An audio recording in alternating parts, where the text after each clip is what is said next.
ولا الأموات إن الله يسمع من يشاء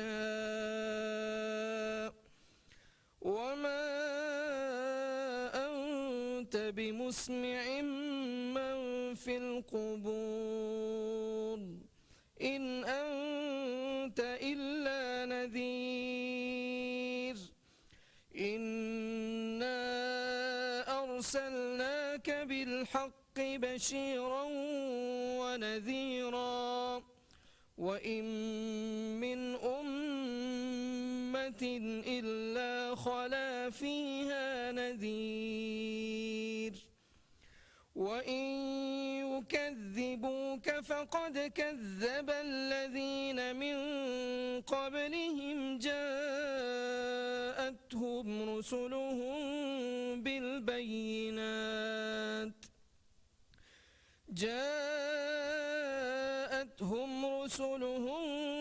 بالبينات وبالزبر وبالكتاب المنير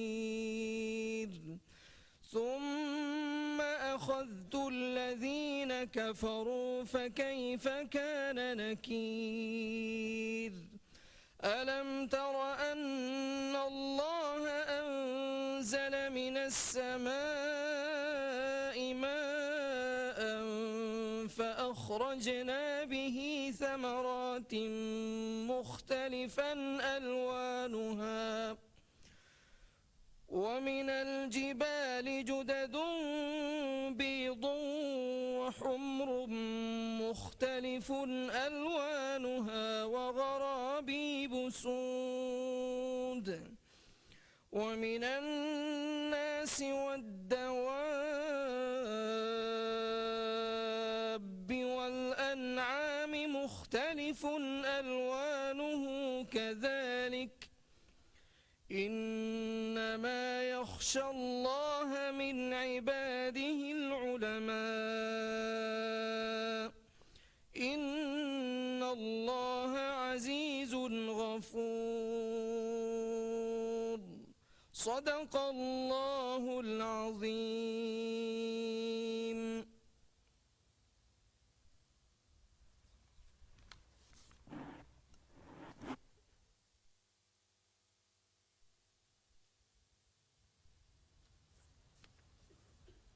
Bismillahirrahmanirrahim.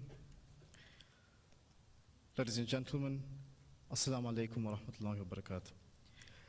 Welcome to the second session of this talk by Dr. Zakir Naik. We had a very, very interesting, a very eye-opening session last night, and this is going to be the second and the final session in the series. And tonight's topic is misconceptions about Islam. We hope that you will listen attentively and be comprehensive comprehend the talk given by Dr. Zakir Naik. I'll go through briefly the agenda for the night. The first item would be the vote of thanks delivered by the Honorable Minister of Islamic Affairs, Dr. Abdul Majid Abdul Bari, followed by the lecture from Dr. Zakir Naik. And then we'll have the Q&A sessions. Just a quick reminder that the Q&A session, as was last night, we have a set topic, which is misconceptions about Islam. So always remember to pose your questions within the confines of the topic. I'll go through the procedure of the questions and answers once we get there. But just a quick reminder that the questions should be based on the topic. And let me also thank all of you for being here to listen to this very, very insightful lecture. And without further ado, let me go to the first item on the agenda, which is a vote of thanks delivered by the Honorable Minister of Islamic Affairs, Dr. Abdul Majid Abdul Bari. Dr. Abdul Majid Abdul Bari.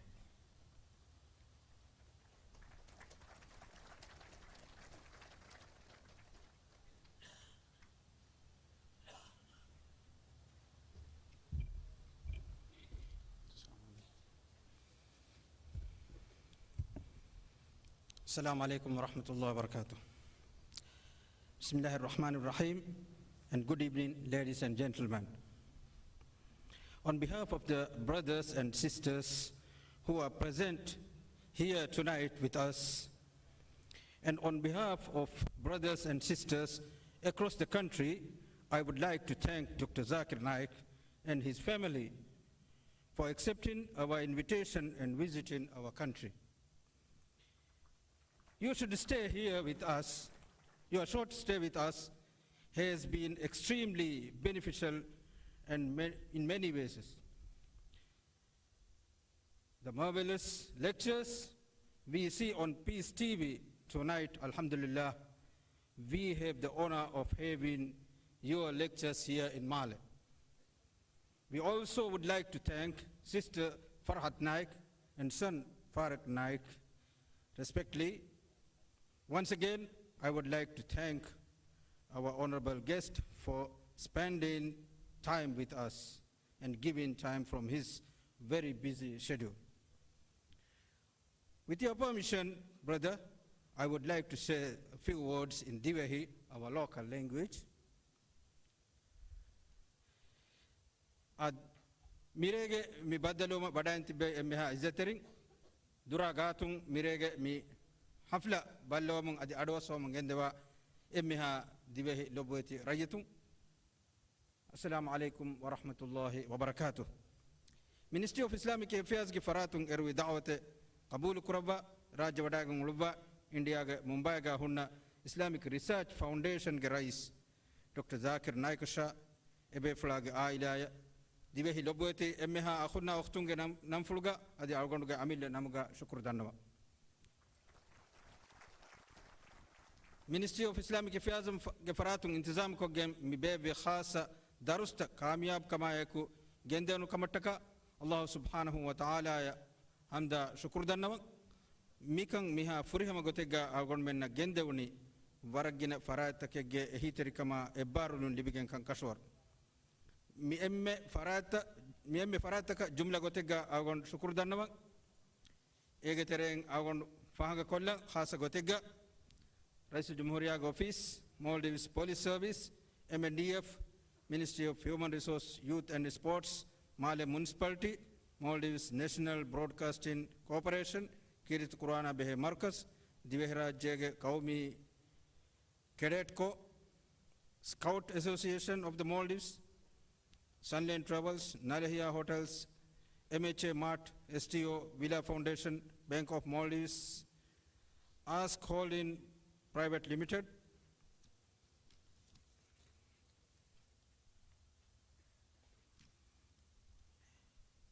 Elia Investment, Intel Investment, Euro Marketing, Sony Sports, Plaza Textiles, Bandos Island Resort, Fuel Supply Maldives, H Brothers, House of Knowledge, Universal Enterprises, Bank of Ceylon,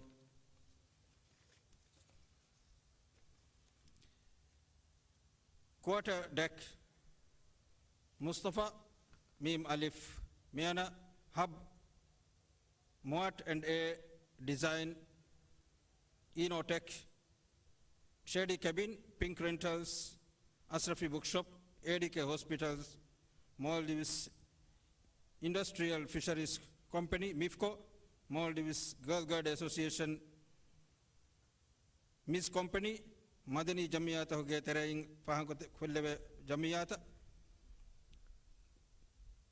ade mige iturum ves waragina farata himene ege terega awan fahan kollang Adalat Party Divehra Yetung Party MDP Teachers Association Jamiyat al-Akhawat Islamic Foundation Jamiyat Salaf Muslimunga Gulung House of Knowledge Adives waragina farata miga eba himene jumla gotega miga tereng agonda nanu dannawa lewonu dannawa nulewonu farate wa kam gawana mes e farata ka ves jumla gotega agon shukru dannawa dannawa ni kam gawana agon menna mi emha farata hoge wara dilati ehitake libfawe ehen kamon e farata ka jumla gotega shukru dannawa agon mitanum bakiwegen diumuge kuring Dr. Zakir Naik rega देखे bye एना Kurawan bye सवाल तक जवाब देव muga bye कहाले मालूमात का කොමේස්වරගේ ඔළුන්තකේ අරාෆා වාකන් ෆාහක කොල්ලෙවේ එහෙන් කමුන් එවහක තාගොන් මං ඔන්නානි එනයි දන්නවාෆ ඒක සහනු මාලුමාතකේ ෆහරග්ගා එනයි කොමේස් වරාතකුන් ලිබඩාගම් far ඔතිකම හගීගතුගා අවගොන් මෙන් මිනිස්ට්‍රි ඔෆ් ඉස්ලාමික් affairs කුන් ඒ රාජ්‍යයේ සියාසි මස්රහා බෙහෙ එබ්ස් මාලුමාතකේ වකි ගොතක ගෙන්දිය මට්ටක එබ්ස් වාහකතකේ දක්කාෆකේ නොන්නා हमें गोता राज्य के टूरिस्ट रिसोर्ट तो होगा मिस्किता बिना फावनी की यदि को कुरवनु कमेन्नु ए हम टूरिज्म राज्य का तारफ वेगें आद वो हुसर फेशिकें एकंग उन्ना गोएकंग आवन में मानी धन्यवाद आदि राज्य का रिसोर्ट तो होगा बांगुरा विकंग बस बेरुमी हुन विदेशी तिबे गोता ए कुरिसुर राज्य का गवायत का कानून था हम जेहिकें आसपा गोएकंग आदि हमें हम आवन में बार धन्यवाद ते बेफलुन्ना मिहार उस तकरार को मी धन्यवादी आवन में मी सवाल जवाब सेशन का मी वाह के देखे हुए मौलू अमाज को गें सवाल उतर गेंदे मट्टका सियासी को तुम डॉक्टर जाकिर नाइक लब्बा पॉलिटिकल स्टेटमेंट नेरोमुगे बैन मेगा एफद वाह के तक अमाज को रबाग वाह के तक नुदक क्यों मकी नोट सवाल नुकुरे मकी आवन में बड़ा बड़ा देखम आदे आवन गोते कबिस नेथिंग डॉक्टर जाकिर नायका तेबे फुलना दे तेरेगा हुरहा कबाका आवन मितनु वकिवेगेन दिमुगे कुरिंग आदे सफार आवन एबे फ्लाय शायबे फ्लाग आइला बाजवेरे वक्त कोले दिवे राज्य का हेद कुरमुगे हे तौफीक देबुगे दे अल्लाह सुब्हानहु व तआला दुआ दन्नावम आदिवेस मिफद वदलवंत तकरार वेगेन दिमुगे उम्मीदुगा हुरे आवन मितनु वकिवेलनी शुक्रिया वस्सलामु अलैकुम व रहमतुल्लाहि व बरकातहू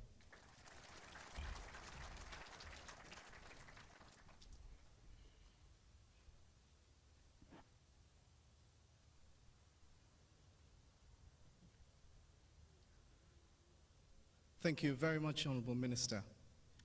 And now, the moment that we've all been waiting for tonight, the lecture by Dr. Zakir Naik. This will be followed by the Q&A session, so I hope that you will be here with us during this whole process, because this will be the final moment this will be the final night where you'll be able to pose questions to Dr. Zakir Naik, and I hope that you will make the best use of the moment that you have. Ladies and gentlemen, Dr. Zakir Naik.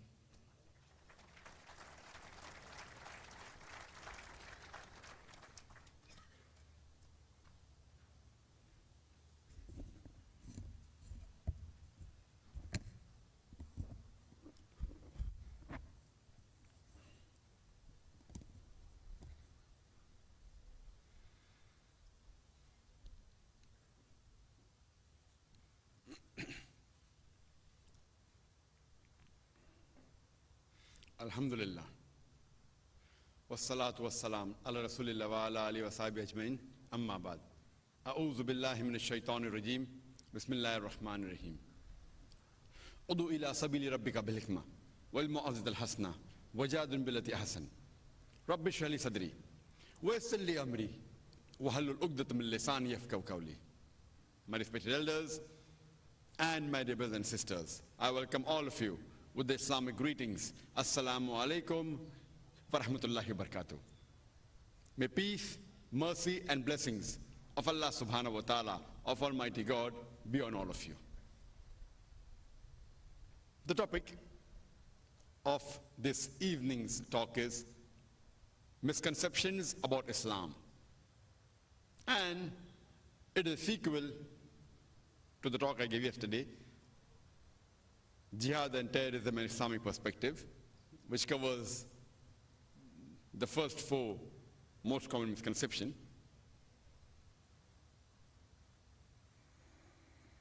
As I mentioned yesterday, it is the duty of every Muslim to convey the message of Islam to those who are not aware of it. Dawah is compulsory for every Muslim. Dawah means an invitation. It's a call, an invitation to Islam to those who are not aware of it. It is compulsory that every Muslim conveys the message of Islam to those who are not aware of it and remove the misconception that is there about Islam in the society. There are various different strategies and methodologies in conveying the message of Islam. Some are less effective, while the others are more effective. One of the most common methodology used by most of the Muslims is that whenever they meet a non-Muslim, they speak 100 good things about Islam. Even if the non-Muslim agrees with those 100 points you have mentioned about Islam, yet at the back of his mind, he will be thinking, you are the same Muslim who's a fundamentalist. You are the same Muslim who's a terrorist.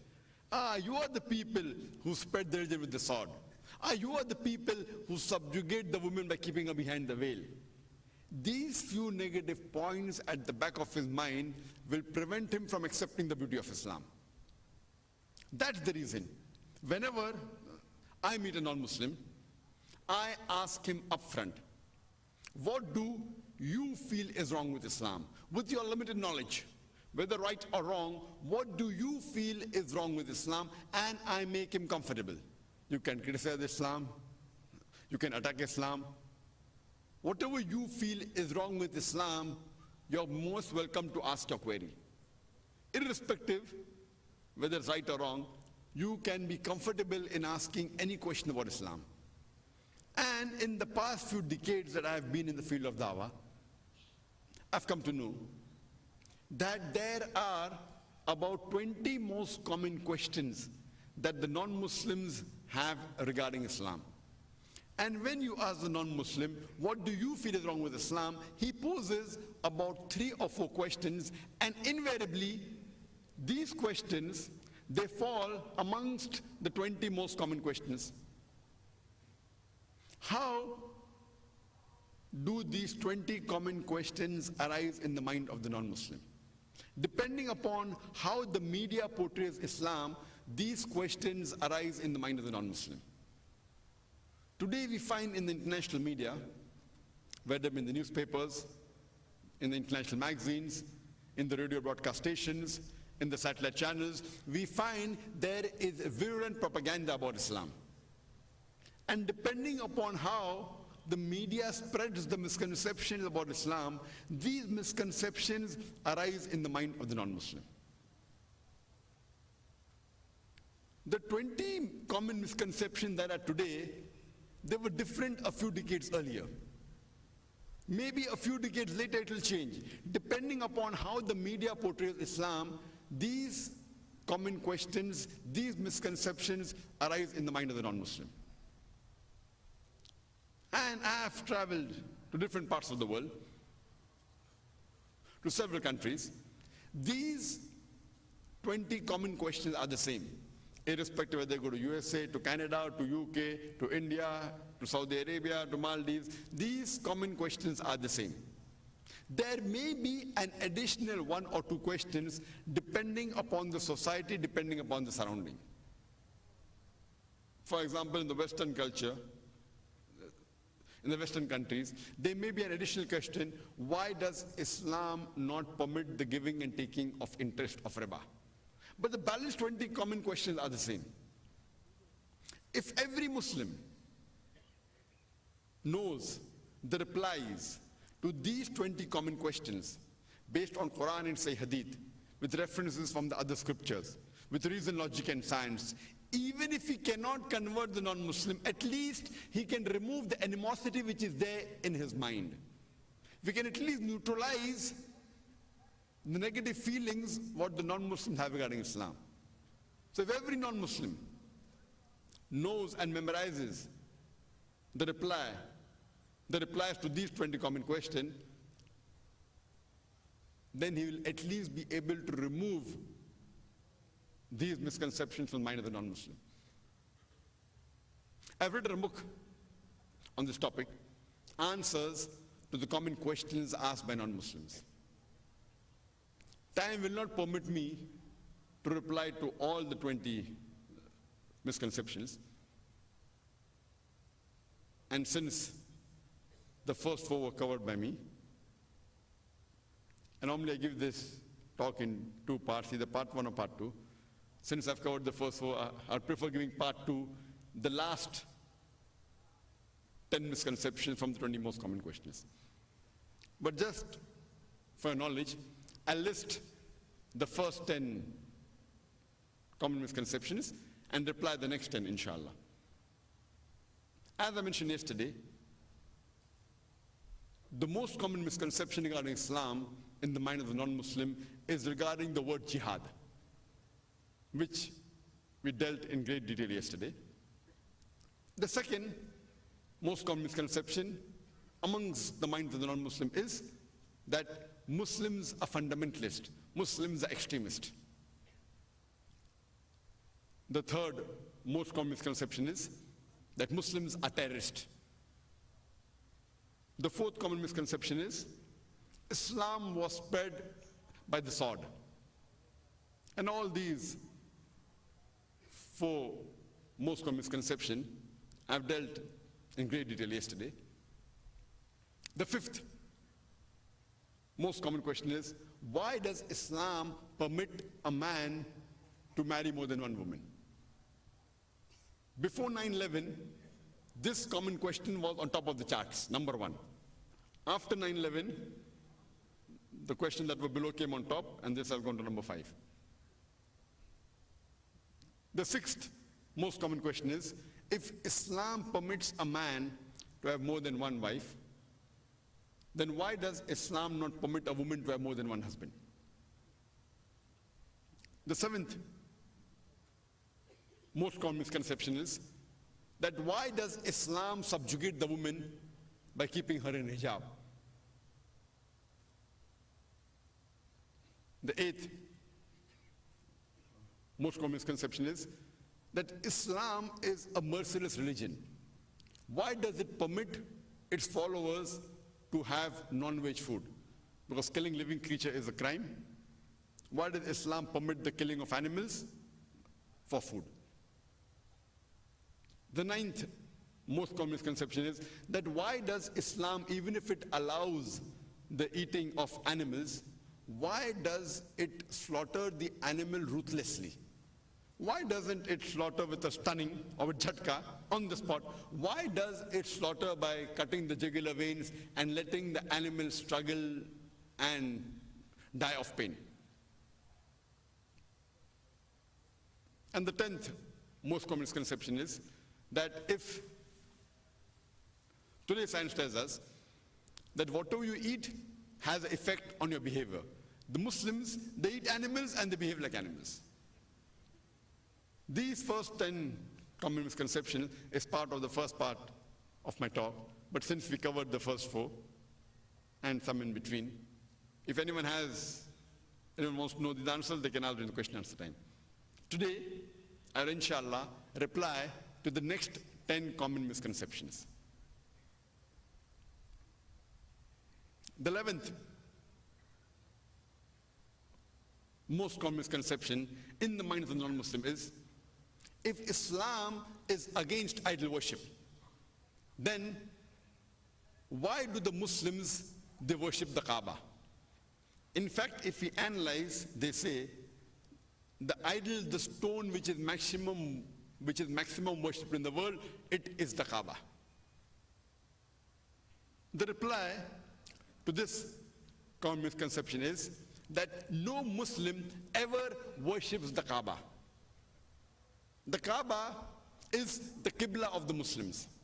As Allah says in the Quran in Surah Baqarah, chapter number 2, verse number 144, that face in the direction of the sacred mosque. We Muslims, we believe in unity. So when we offer salah, we want to pray in one direction.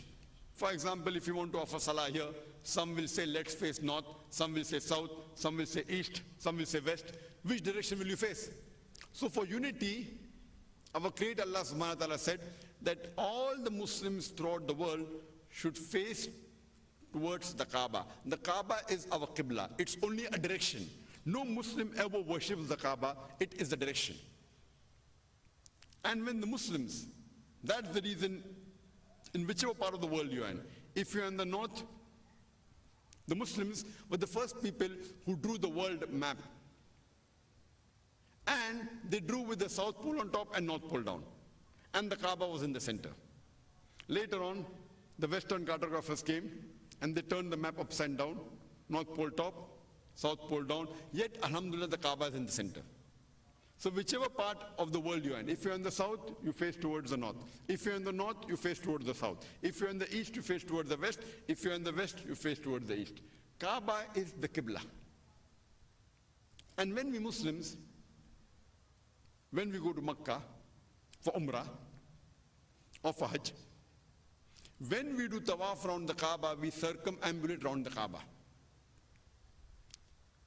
Why do we circumambulate around the Kaaba? It is because it's a commandment of Allah subhanahu wa ta'ala, creator, and a commandment of a beloved Prophet Muhammad sallallahu alaihi wasallam. And we obey them. But logically, if I have to think, what is the reason that we circumambulate around the Kaaba during Umrah and Hajj? The reason is because I think that every circle has got only one center. We circumambulate around the Kaaba, testifying that there is only one Allah subhanahu wa ta'ala. And furthermore, when we hear the statement of the second Caliph of Islam, Hazrat Umar, may Allah be pleased with him, it's mentioned in Sahih Bukhari, volume number 2, in the book of Hajj, chapter number 56, hadith number 675. Hazrat Umar, may Allah be pleased with him, said, looking at the black stone, Hajar Aswad, he said, "You black stone, you can neither benefit me, you can neither cause me harm. I'm only touching or kissing you because I've seen the Prophet touch and kiss you." This statement of the second Caliph of Islam, Hazrat Umar, may Allah be pleased with him, is sufficient to prove to any human being that the Muslims, they don't worship the Kaaba. They don't worship the Hajar Aswad. And furthermore, if we know history, that at the time of the Prophet, there were many Sahabas who stood on the Kaaba and gave the adhan. No idol worshipper will ever stand on the idol he or she worships. This is sufficient proof that we Muslims, we don't worship the Kaaba. The Kaaba is only our Qibla. It's only our direction. The 12th most common question asked by the non-Muslims is that if Islam is a universal religion meant for the whole of humanity, then why does it not permit the non-Muslims to enter the two sacred cities of Islam, Makkah and Medina? The reply to this common question is, in every country, there is a cantonment area.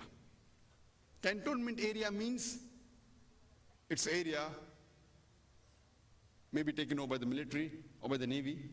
And in this cantonment area, only those people, those citizens of the country which are involved in the defense of the country are allowed. A normal citizen is not allowed. I cannot go and object and say that I am the citizen of India. Why am I not permitted to go into the cantonment area? This cantonment area is only, this cantonment area, though it belongs to the country, every citizen is not allowed to go into the cantonment area. Only those citizens which are involved in the defense of that country and to make the law, the minister, etc., they are allowed.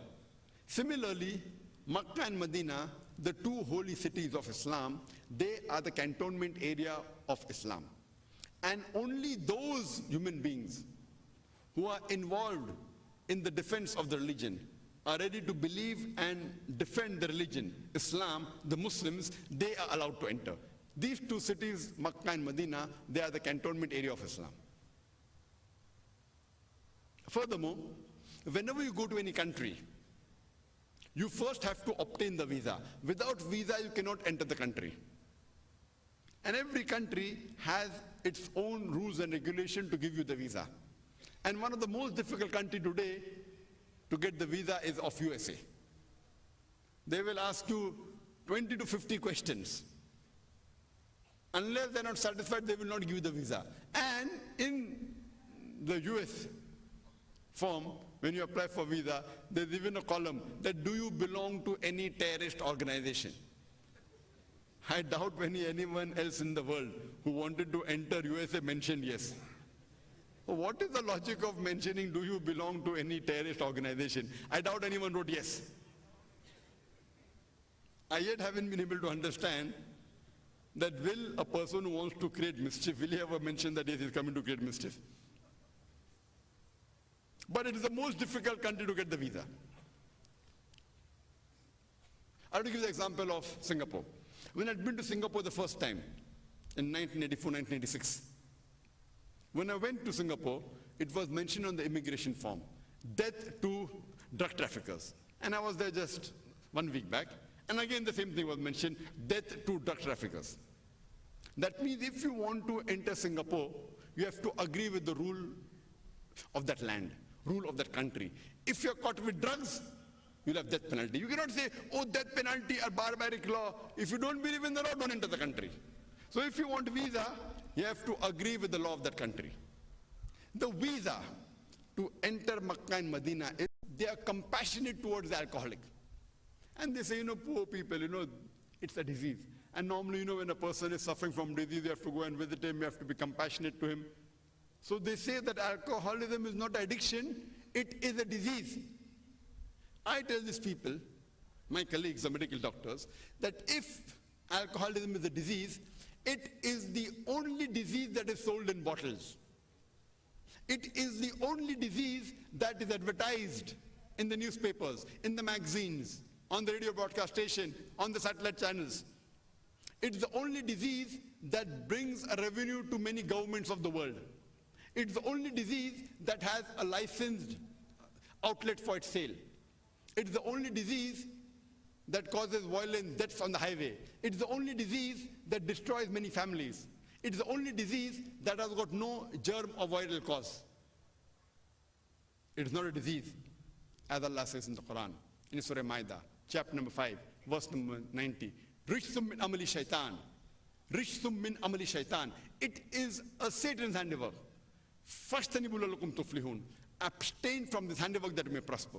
So alcoholism is not a disease, it's a Satan's handiwork. That's the reason it should be prohibited.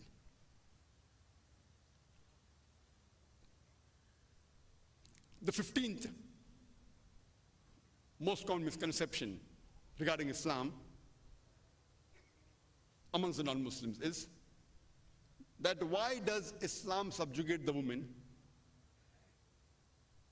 when it says that one man's witness is equivalent to 2 women's witness?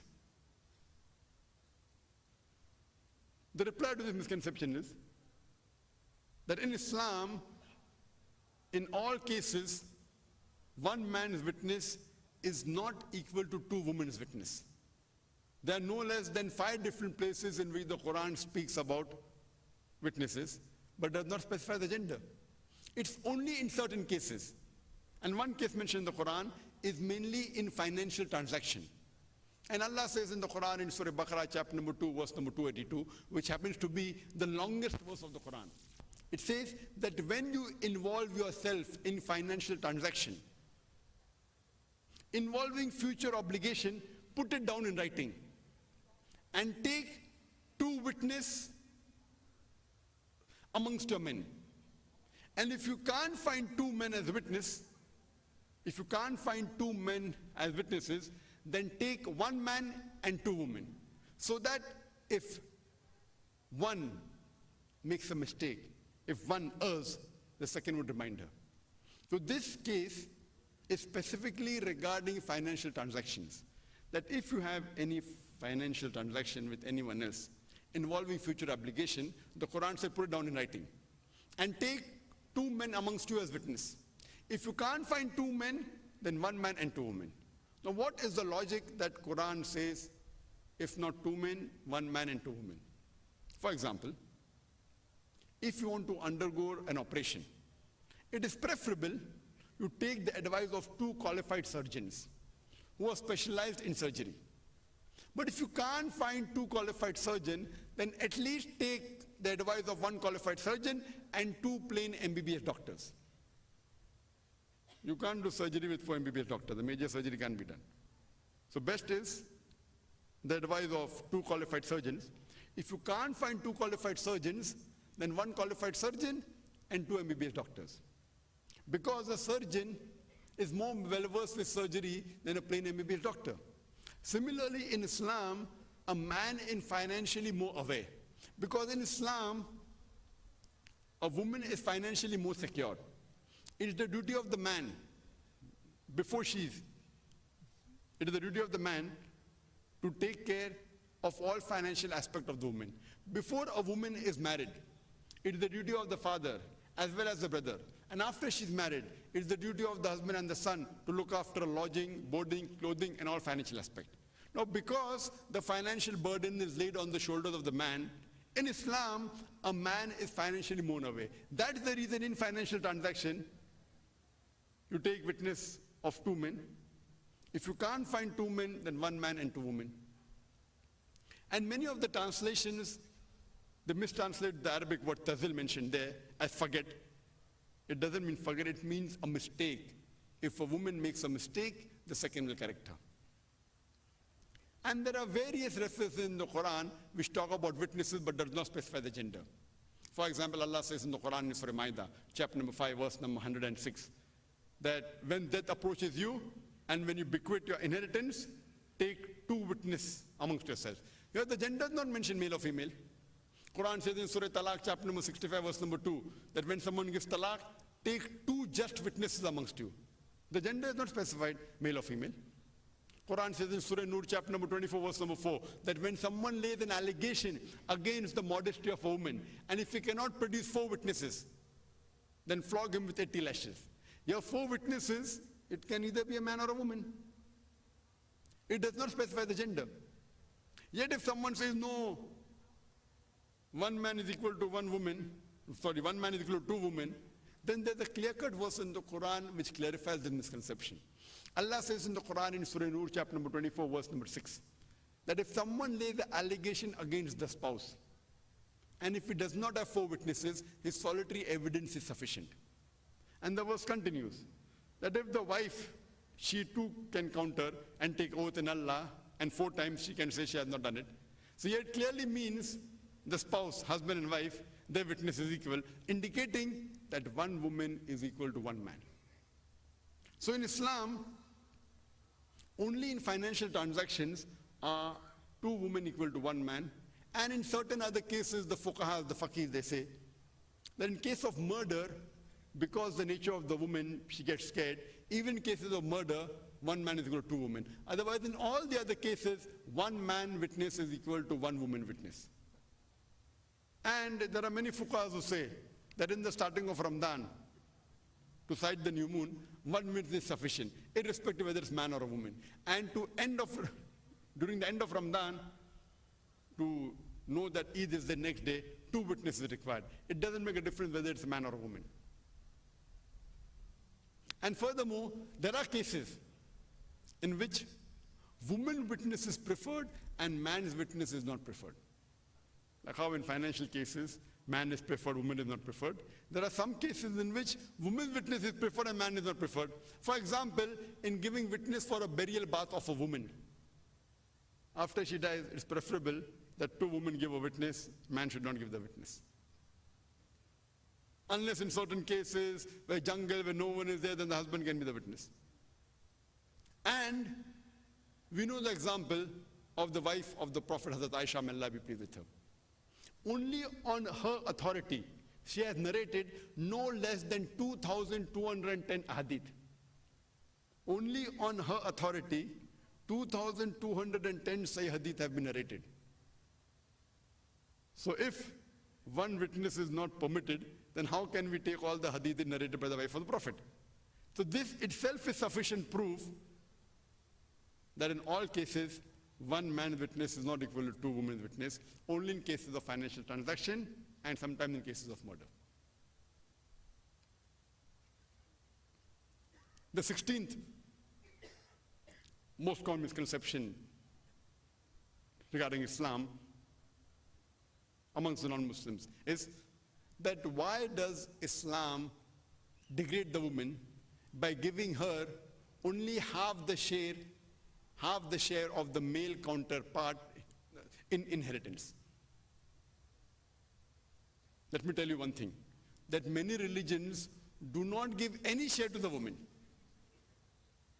And as far as inheritance is concerned, There are various verses of the Quran talking about inheritance, like Surah Baqarah chapter number 2, verse number 180, Surah Baqarah chapter number 2, verse number 240, Surah Nisa chapter number 4, verse number 7 to 9, Surah Nisa chapter number 4, verse number 19, Surah Nisa chapter number 4, verse number 33, Surah Ma'idah chapter 5, verse number 106 to 108. Many places it speaks about inheritance. But the major shares is mentioned in Surah Nisa chapter number 4, verse number 11, verse number 12, and verse number 176. I'll just mention to you the main two verses which tell about the shares of the inheritance. Surah Nisa chapter number 4, verse number 11 and 12. Allah says in Surah Nisa chapter 4, verse number 11, that as for the inheritance regarding your children, give to the male double than that of the female. If only daughters, 2 or more, they share in a 2/3. If only one, she gets half. In what you leave for your parents, if there is a child, both the parents get 1/6. And if there is no child, the mother gets 1/3. But if you have brothers and sisters, the mother gets 1/6. In what your wives leave for you, but naturally after paying off all the debts. Surah Nisa chapter 4, verse number 12, in what your wives leave for you, you get half if there is no child. And you get 1/4 if there is a child. In what you leave for your wives, they share in a 1/4 if there is no child, and they get 1/8 if there is a child. It may be confusing, don't get confused, go back home. Surah Nisa chapter 4, verse number 11 and 12, open the translation, you'll come to know. Generally, I do agree that women inherit half than that of the male counterpart. But it's not in all the cases. As I told you, Surah Nisa chapter 4, verse number 11 says that in what the parents get, mother and father, if there is a child, both get 1/6. That is equal. There are cases in which there are no child and no brother or sister, then the mother gets 1/3, double than that of the father.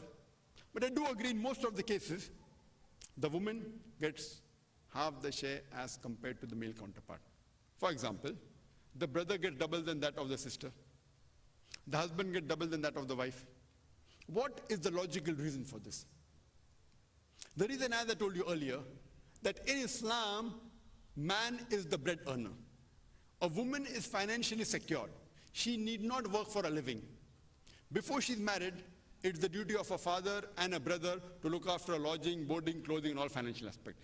And after she's married, it's the duty of the husband and the son to look after her lodging, boarding, clothing, and all financial aspects. She need not work for a living. She need not be bothered about the financial aspect.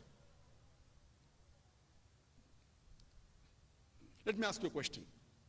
Suppose there is a man who dies, and after giving the shares of the parents, etc., in the inheritance, 150,000 rufias are balanced. And he has one son and one daughter. So according to the Quran, after giving the shares of the other relatives, if 150,000 rufias remaining, he has one son and one daughter, the son will get 100,000 rufiya and the daughter will get 50,000 rufiya. But since the son is a bread earner, maybe he may have to spend 80,000 to 90,000 of what he inherits on looking after the family. The woman need not spend a single pie, not a single rufiya. So would you prefer inheriting 100,000 and spending 80 to 90,000 on the family, or would you prefer inheriting 50,000 and not spending a single rufiya on the family? So in Islam, the woman is financially more secured. She gets half, but she need not spend a single penny, not a single pie, not a single rufiya on the financial aspect. The man, when he inherits, he may have to spend the major portion in the financial aspects. So in Islam, a woman is financially more secured as compared to the man. But because a man is a bread earner, Allah is just. Quran says in Surah Nisa chapter 4, verse number 40, Allah is never unjust in the least degree. If man is a bread earner, he has to look at financial aspect. And if Allah gives equal to both of them, then I have to give a talk on man's rights in Islam. I have to look after my family, I inherit the same as the woman. Woman doesn't have to spend a single pie, I have to spend all the money, and yet I get the same. So Allah subhanahu wa ta'ala, because He's just, He gives double share to the male counterpart and half to the female, but overall the female is more financially secured. Let's discuss the 17th most common misconception about Islam.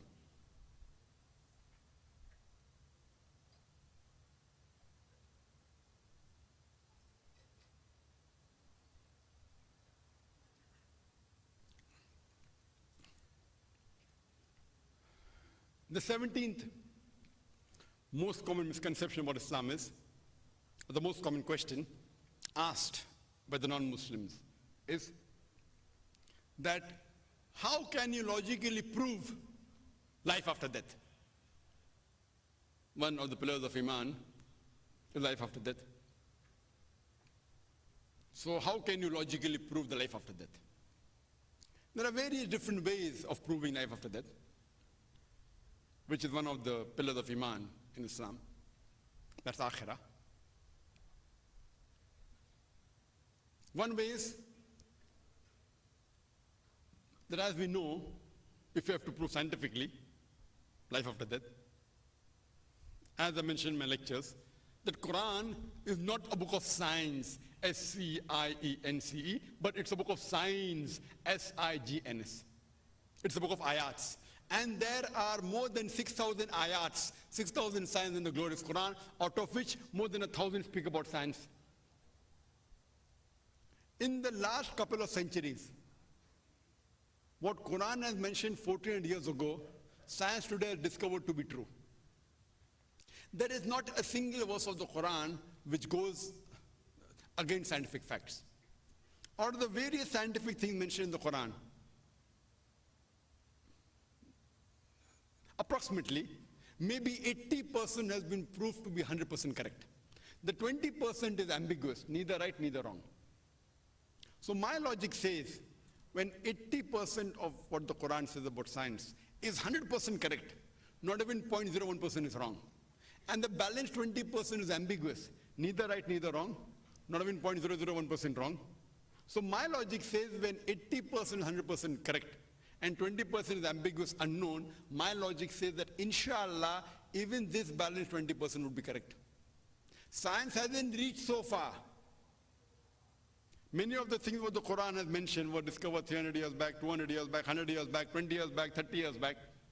Maybe in the next 50 years, 100 years, 200 years, the balance 20% also will be proved, right? So my logic, so my belief is a logical belief, it's not a blind belief.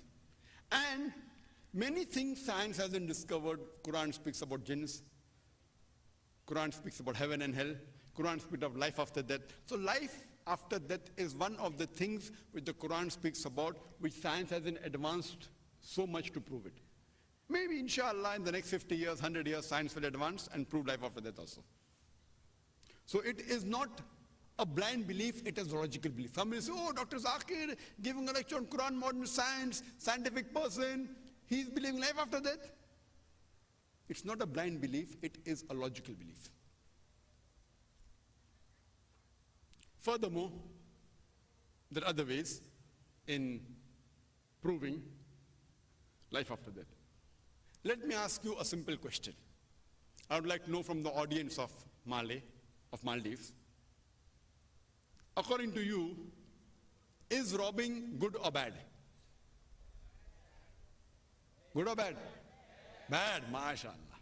Everyone says it is bad? Does anyone say it is good?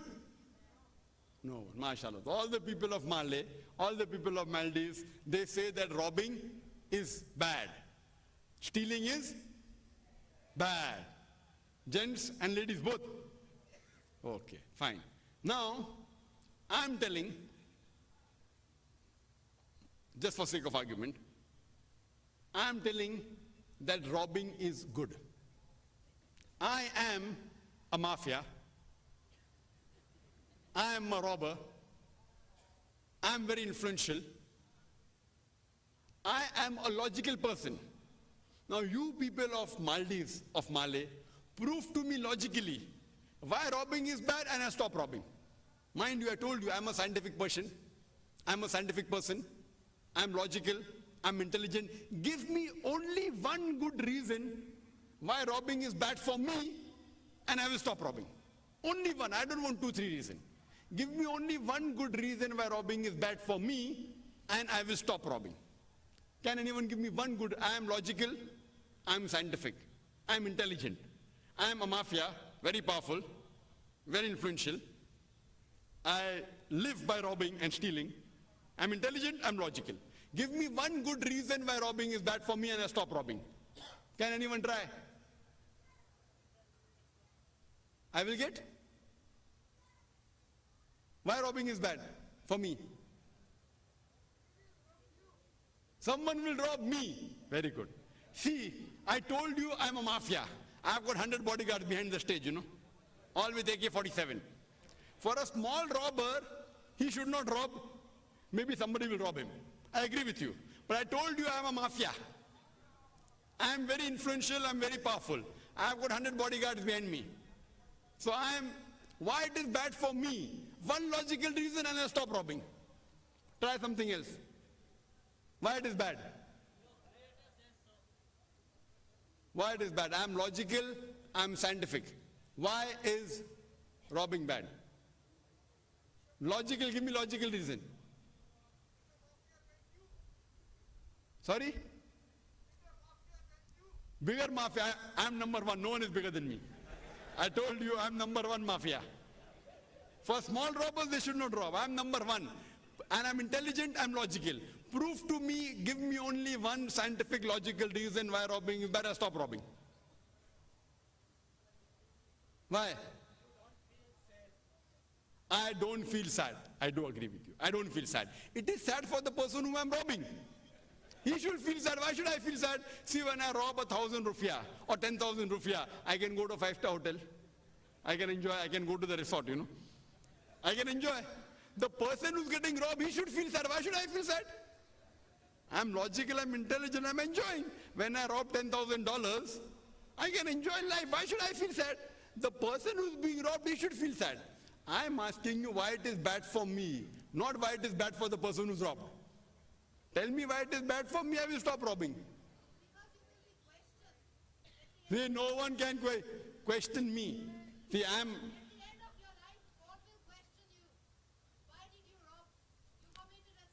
Sister, we are talking, if you know the context what we are talking about. Do you know the context what we are talking about? Can anyone try?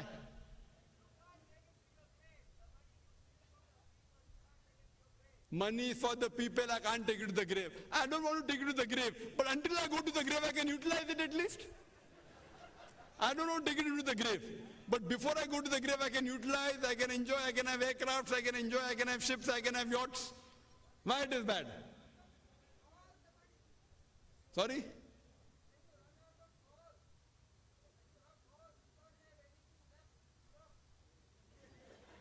I can't hear you. Can anyone guess? Someone will kill me. See, no one can kill me because, I told you I'm a mafia. Some people will tell that, okay, maybe the police will catch me. The police cannot catch me because the ministers are on my payroll. The minister is in my pocket. The police can't catch me. If you're a small robber, then police will catch you. Some will tell that, it is against humanity. It is against humanity for the other people who are being robbed. For me, it is no problem. Some people will tell me it is easy money. Yeah, that's the reason I'm robbing. Tell me one good reason why it is wrong and I will stop robbing. Now we will turn the tables over. If you remember, we are talking about the concept of life after death. And you are the people who don't believe in life after death. We're talking about that. Now we turn the tables over. Now you are that mafia and I'm a Muslim. Fine? Now you are that mafia, I'm the Muslim. If you know the context, many people don't know what the context is and they give the answer. Now, if you are the mafia and I am a Muslim, and I will tell you don't rob because police will catch you, you'll tell me money stays in my pocket, police can catch me. I said don't rob, someone will rob you. I said I have got many bodyguards, no one can rob me. Easy money, you said easy money, therefore I'm robbing. Whatever I say, you're giving counter. First thing I'll do is, as a Muslim, I will prove to that robber who's intelligent and logical and scientific the existence of Allah subhanahu wa ta'ala. And those who have heard my talk, is the Quran God's word, or Quran modern science? And day for yesterday in the open question answer session, there's a question asked to me, how can you prove to the atheists the existence of Allah subhanahu wa ta'ala? And I proved in a short while. So first I'll prove to the robber, to the mafia, the existence of Allah subhanahu wa ta'ala. I agree that he's the most powerful human being, maybe mafia in this world. But I'll prove to him first the existence of Allah subhanahu wa ta'ala. Normally he'll not agree unless you prove to him with the help of the Quran. You cannot prove the existence of Allah subhanahu wa ta'ala scientifically without the help of the Quran. And those who heard me yesterday in the Islamic Center or live on the TVM station, I proved scientifically the existence of Allah subhanahu. Just by saying God is there, who will believe? You have to prove scientifically. So with the help of science, you can prove the existence of Allah subhanahu wa ta'ala. Now when I prove to him the existence of Allah subhanahu wa ta'ala, even though this robber, you are doing injustice to others, but they would not want injustice to be done to them. They think they're the most powerful. Now when I prove to them the existence of Allah subhanahu wa ta'ala, they agree that there is a power which is superior to them. But Quran also says in Surah Nisa chapter 4 verse number 40, that Allah subhanahu wa ta'ala is never unjust in the least degree. So this mafia will tell, okay fine, I agree in your creator, but what kind of a creator is this? There are many people who rob who don't get punished. There are thousands of people robbing, some get caught, some don't get caught. There are many people who rape and they enjoy life and they die a very good death. So what kind of your God are you? And logical. And you know in the world, there are many people who are evil, yet they lead a luxurious life, they enjoy life and they die a good death.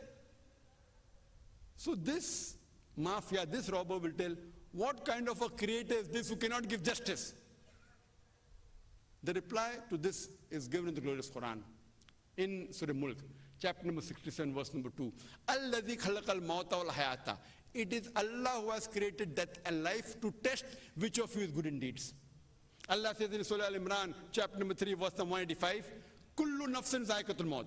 Every soul shall have a taste of death. The final recompense is on the day of judgment. Is on the day of judgment. And anyone who has achieved the objective of this world, anyone who has been saved from the hellfire and has entered the garden, has achieved the objective of this world. For this world is nothing but mere chattels of deception. It's just play and amusement. So your Quran is saying, your final recompense will be on the day of judgment. Maybe you may get punishment in this world, may not get. But the final hisab kitab, the final judgment will be on the day of judgment. You may go scot-free in this world, but you cannot go scot-free on the day of judgment. So here I will tell that robber, even though I agree with you, you may lead a luxurious life, you may see a movie, you may go to a resort, you may enjoy life, but this life as compared to the next life is very small. Some average human being lives for 50 to 60 years. Some people die at the age of 10, some at the age of 20, some at the age of 60, some at the age of 80, some at the age of 90. On average, human being lives for about 60 years. But the next life is eternal. If you want to lead a very good life for this small 50, 60 years, compared to next life, it is negligible. You are a very bad businessman. You are very illogical. You are unintelligent. Because the final life is the hereafter. And your final judgment is the hereafter. And everyone will agree, even though he may do injustice to others, he would never like injustice being done to him. For example, Hitler. Today history tells us Hitler has incinerated 6 million Jews. If your police catches Hitler today, suppose you catch Hitler today, what punishment can you give him? What can you give him? Maximum death. Burn him alone. Incinerate him. That will take care of only one human being. What about the remaining 5,999,999? What about them? Is this justice? Can the today's police give justice? No. If you catch Hitler today, what punishment can you give? Maximum kill him, burn him. What about the balance 5,999,999 people? But in the Akhirah, in life after death, Allah says in the Quran, in Surah Nisa, chapter number 4, verse number 56, As to those who reject our signs, we shall cast them in the hellfire. And as often as their skins are roasted, we shall give them fresh skin so that they shall feel the pain. Today science tells us there are pain receptors in the skin. Besides the pain being responsible, even the pain receptors are responsible. So Allah says, as often as your skin is roasted, Allah will give you fresh skin. So if Allah wants to burn Hitler 6 million times, he can do it. If Allah wants to burn him 12 million times, he can do it. We can't do it here. That's the reason the only way you can convince a robber, a rapist, a thief, that robbing is bad, raping is bad. He may enjoy in this world, but he will be held, he'll be caught in the next world. Therefore, logically, there has to be life after death. Without life after death, you cannot prove robbing is bad. You cannot prove raping is bad. If you don't have, only believing in God is also not sufficient. Therefore, one of the pillars of Iman is life after death. If you believe in God, and if there's no life after death, how will God punish you? How will God reward you? Why should you do good deeds? Why should you not do bad deeds? So besides believing in God, you also have to believe in life after death. Without the concept of life after death, you cannot prove robbing is bad. You cannot prove raping is bad. You cannot prove stealing is bad. That's the reason logically. If you say all the people of Malay did give a right answer, but logically you have to believe in life after death. Without that you cannot prove robbing is bad. Coming to the 18th most common question posed by the non-Muslims is, if Islam is a universal religion and all the Muslims believe in one Quran, they believe in the Quran, they say Hadith. If you want to know how good Islam is, don't look at the Muslims, look at the authentic sources, the Quran, they say Hadith. If you really want to test drive the car, you'll put behind the steering wheel a person who's an expert driver. Right or wrong? So similarly, if you want to judge how good Islam is, if you want to look at a Muslim, the best exemplary Muslim is the last and final messenger, Prophet Muhammad, peace be upon him. If you want to practically see how Islam is practiced, the best example is the last and final messenger, Prophet Muhammad, peace be upon him. He is the most influential person in the world history. According to Michael H. Hart, he writes a book on 100 most influential people in the world. He's a Christian. He does not put Jesus Christ as number one. He puts Prophet Muhammad, peace be upon him, as number one. The most influential person in the world history. Number 2, Isaac Newton. Number 3, Jesus Christ. Why? Read the book written by Thomas Carlyle, by Lamartine. Number 1 hero, prophet, is Prophet Muhammad, peace be upon him. There are many books written by non-Muslims. So if you want to know how good Islam is by looking at a Muslim, the best exemplary Muslim is Prophet Muhammad, peace be upon him. This was in brief regarding the 20 replies to the 20 most common misconceptions and questions asked by non-Muslims. There is one which was there, but has gone out of the list. You know, it's mentioned as important misses. I'll just give the answer to that. It's a short answer. That many of the non-Muslims say that why do Muslims abuse us by calling us kafir? Now, kafir in Arabic comes from the Arabic root word kufr, which means to conceal, means to reject. In Islamic context, this means a person who rejects or conceals Islam. So in short, kafir means a person who's a non-Muslim. So to a non-Muslim, I'll have to call non-Muslim. How can I call him a Muslim? So the Arabic word for non-Muslim is kafir. If the non-Muslims don't want me to call them kafir, don't want me to call them non-Muslim, only thing they have to do is accept Islam, and I'll start calling them Muslim, not kafir. So this was in short regarding the 20 most common questions or misconceptions asked by the non-Muslims. If you have any other questions, you're most welcome to ask the question and answer session. And all these answers are available on the net, on the website, www.irf.net. I would like to end my talk by giving the translation of the verse I started my talk with. of Surah Nahl, chapter number 16, verse number 125, which says, Udu ila sabili rabbika bil hikmah wal mu'azat al hasna wajadun billati ahsan. Invite all the way of thy Lord with wisdom and beautiful preaching, and argue with them and reason with them in the ways that are best and most gracious. Wa akhiru da'wana alhamdulillahi rabbil alamin.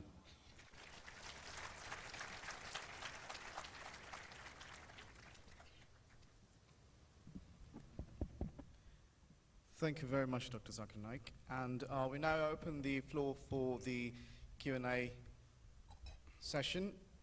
A few reminders before we actually go into the questions. Please state your name and profession clearly before you start the question.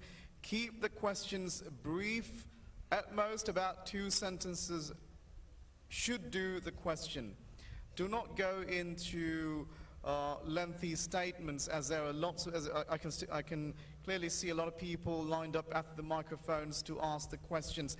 There are 3 microphones, one slightly to my right, 1 and 2 over to my left. The microphone 1 and 2, just like last night, are reserved for the gentlemen, and the 3rd microphone is for the ladies.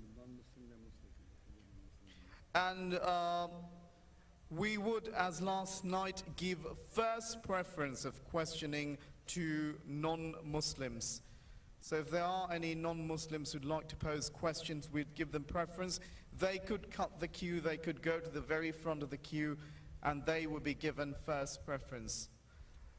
And once again, the topic for tonight was misconceptions about Islam, which is a very wide topic. So I hope that you would all answer within the confines of the topic. Don't think it will be very difficult to do that tonight, but please do stick to the confines of the topic. I could only give the opportunity if you stick to the topic. And once again, before you start the questions, please do state your name and profession clearly, and keep the questions brief, so as to accommodate as many questions as we can. And we're going to start with microphone number 1, gentleman over there. Yes. Assalamu alaikum wa rahmatullahi wa barakatuh. My name is Mahfouz Ibrahim and I am a student. We as Muslims believe in the Lawh al-Mahfuz, the preserved tablet, where everything and every action that we do is written. Then why are we responsible for our actions and are punished in the hereafter? Please justify.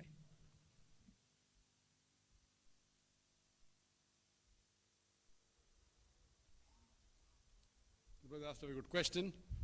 Before I answer this question, as I mentioned, that if there any non-Muslim would like to ask a question, any non-Muslim tourists, I know that Maldives is a 100% Muslim country, and I'm also aware there are many non-Muslim tourists to come.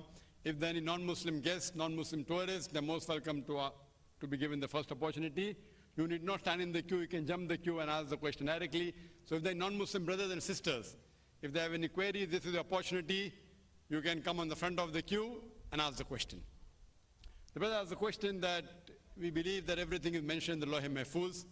So if everything is already written, so why should we, human beings, be responsible for what we do? What he's actually referring to is qadar, is destiny. That if everything is destined, Allah subhanahu wa ta'ala has written everything about our destiny, so why should we be held responsible for the actions we do? This is a very common question asked by non-Muslims as well as by Muslims. Now let me tell you one thing. Well, let me give you an example. That if suppose there is a teacher who's teaching a classroom for a year, at the end of the year, the teacher, before the examination takes place, says that this student, he is very intelligent. He will get first class first. This student, he will get second class. This student, he will fail. The teacher predicts that this student will get first class first, this student will get second class, this student fails. And the examination takes place.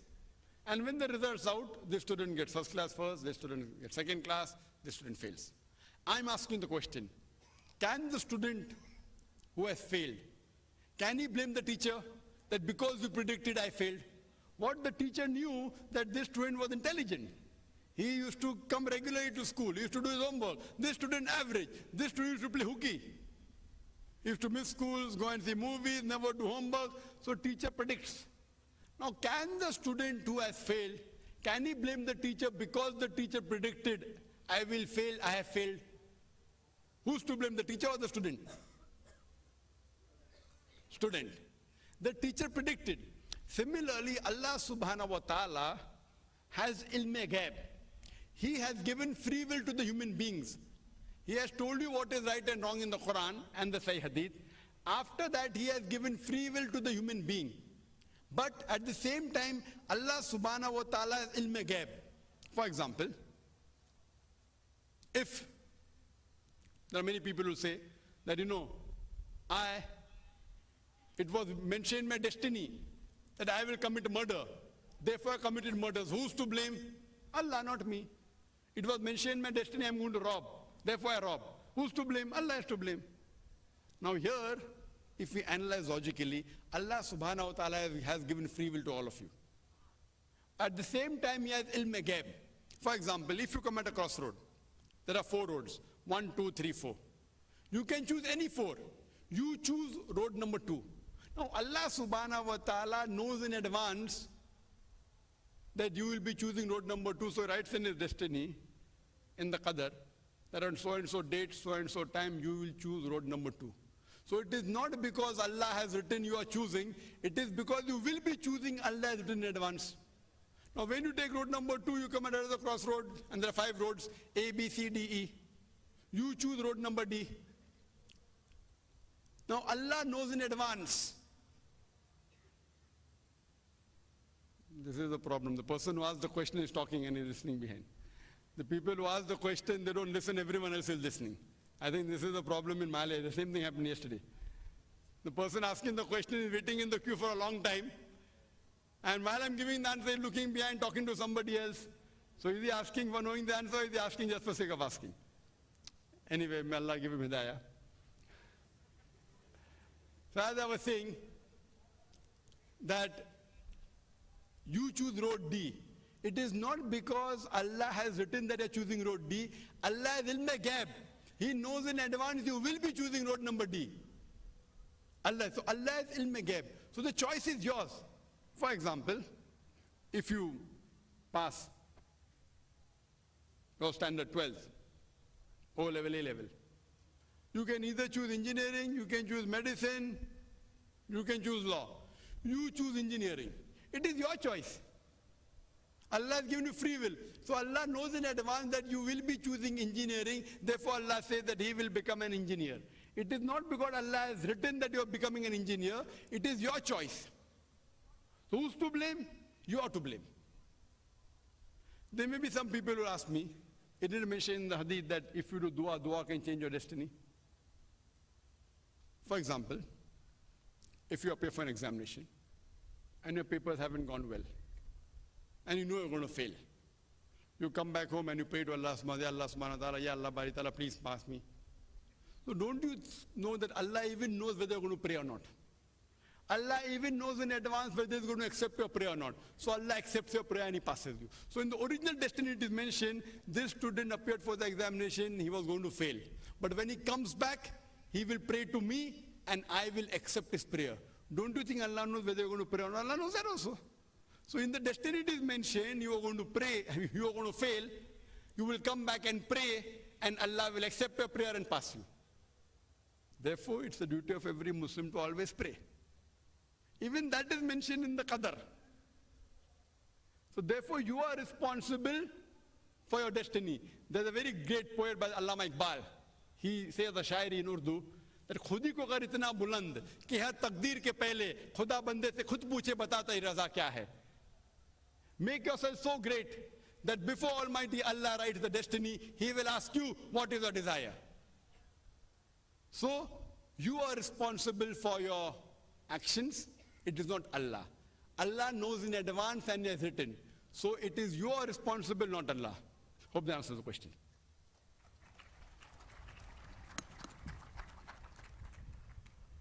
Just a quick reminder that it is, although probably you might think I'm wasting time, but I think when the question has been answered, it is only fair that you pay attention. Dr. Zakir Naik is actually attending your questions personally, specifically as you ask them. So I think it is only fair that you listen to it attentively. Just a quick reminder. Good manners as well. And now we go to the second microphone. Yeah, Bismillah.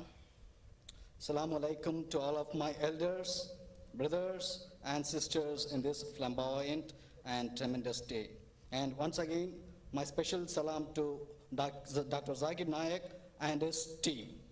We all knew that, okay, before that, this is Syed Mohammad Ghani, again from India, Tamil Nadu, Trichy, representing Symphony Group of Restaurants, and I'm the F&B manager of that.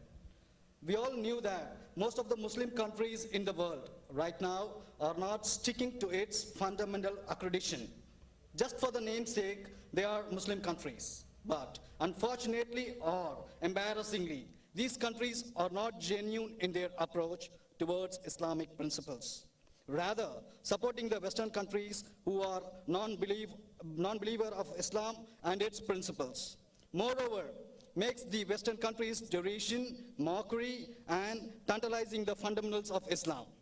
Is there are any Islamic organization who are actually working or coordinating and acts as a bridge for the unity of Muslim countries?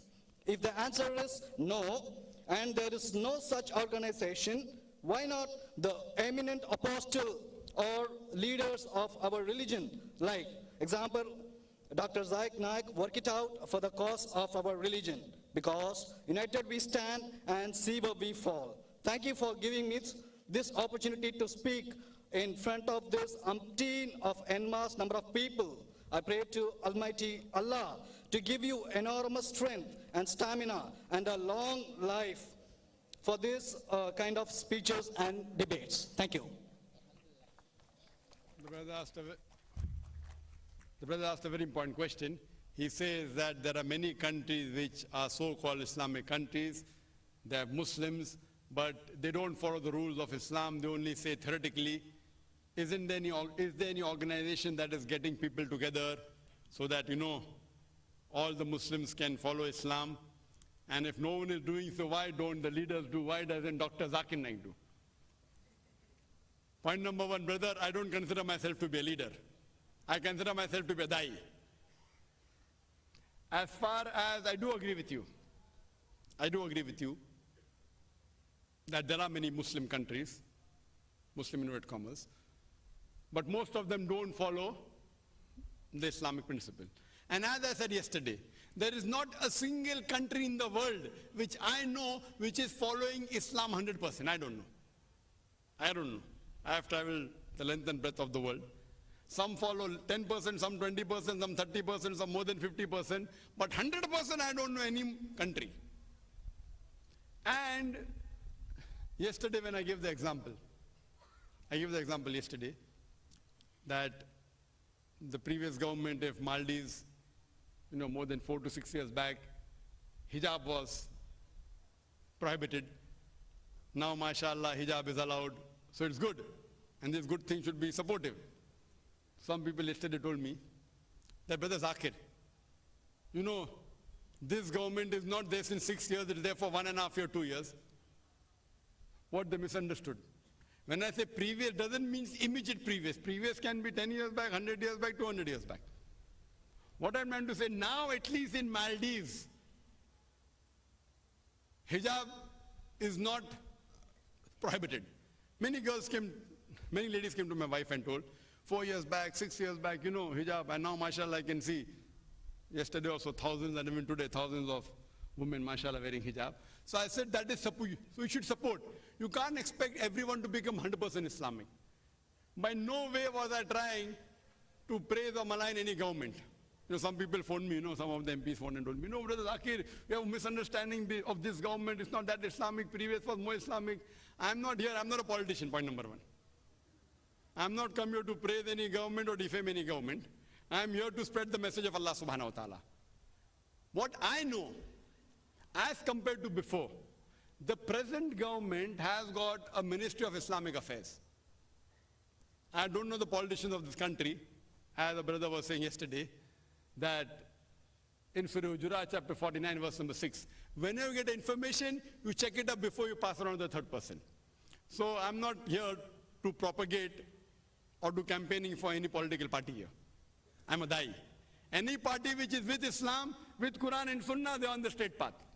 Whether they're against Dr. Zakir Naik, no problem. They should be for Allah and His Rasul. That's important. One thing good, I was told that previously there was no Islamic ministry at all. At least this government has an Islamic ministry. That's one thing good. And personally, I don't know any of the politicians. The only person I know is the host who called me Dr. Abdul Majid Abdul Bari. And I know him because one of my close friends and one of the trustees of a school, Dr. R.K. Noor, he was his classmate.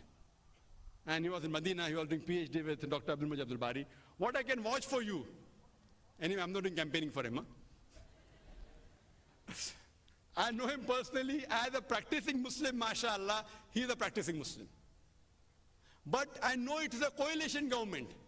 Even India, now when you have a coalition government, even though one man is good, he cannot make it turn over overnight. So in a coalition government, it is you who are responsible. It is the masses. Yesterday, mashallah, there were 15 to 20,000 people. Today there are slightly less. And I'm told the largest gathering in the history of Maldives was 10 to 12,000 when the president took oath last time.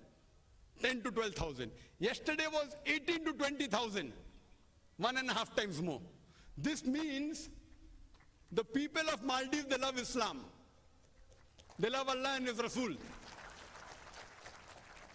You are a power. You are a power. It's in your hands.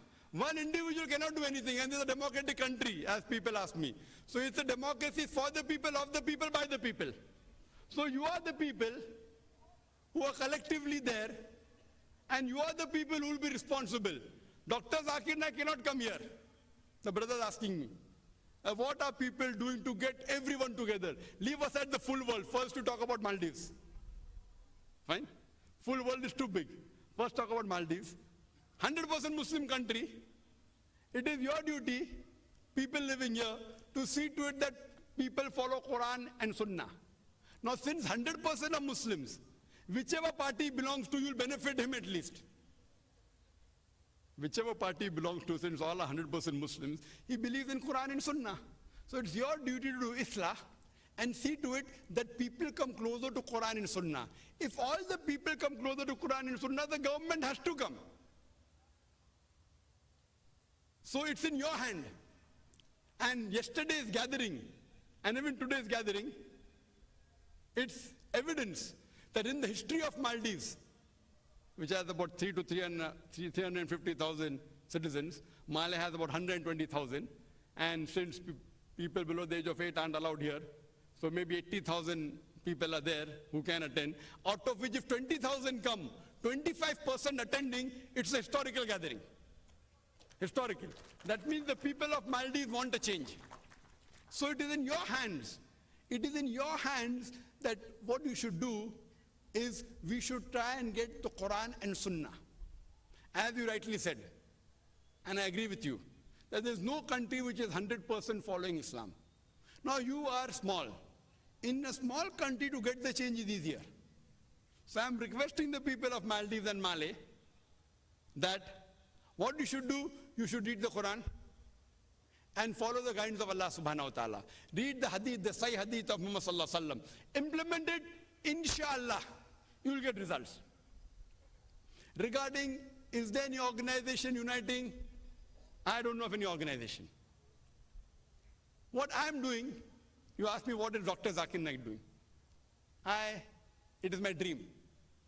It's my dream when non-Muslims ask me that give me one country, name one country which is following 100% Islam, I have to agree, I don't know of any. But Allah promises before the day of judgment, Islam will prevail, it will prevail, with or without me, with the rubbish that we are. That's for sure. What I have done, last 4.5 years back, as I told you, media is the best weapon for jihad. I started a channel called as Peace TV. Alhamdulillah. Today, it has the largest viewership amongst all the Islamic satellite channels. 100 million. The reach is the full world.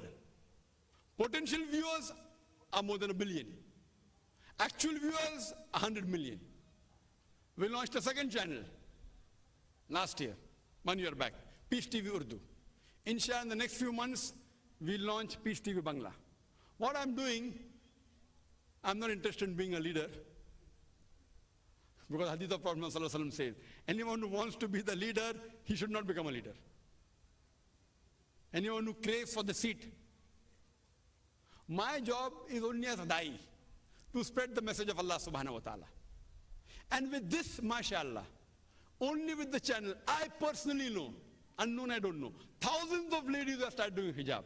Thousands of people have stopped taking riba. Thousands of people who have started growing beard, who I know personally, not indirectly. Allah knows, Allah keeps the hisab. MashaAllah. There are thousands of people accepting Islam in India alone, throughout the world. MashaAllah. Because 1/3 of the viewers are non-Muslim. So what we have to do is we have to keep on spreading the message of Allah subhanahu wa ta'ala. And as you keep on spreading, more and more people will follow. And believe me, one rule you remember, as a person asked the question last time, but it was too long. I've given a talk on, is terrorism a Muslim monopoly? And I've said that according to me, the monopoly of terrorism is by the politicians, whether it be George Bush, whether it be Tony Blair, whether it be whichever part of the world. But a politician actually is only bothered about his seat, most of the politicians. At the time of the Prophet, it was different. And inshallah, toward the end of the world, it will be different. But most of them. So what you do, you show that you have a vote bank. Even in India, those of the non-Muslims who are against Islam, only for vote bank. If they know they'll win the seat, the non-Muslim will become a Muslim also, no problem. So here also, you show that you are united. You unite yourself and be an example to the world. And see to it that Islam, inshallah, is practiced 100%. At least I can say there's one country in the world which is following Islam perfectly. So please don't get me wrong. I'm not here to speak for or against the present or the previous government. I don't know any of them. But anyone which is close to Quran and Sunnah, whether previous or present or future one, anyone that follow Quran and say Hadith, they're on the straight path and you should support them. Hope that answers the question.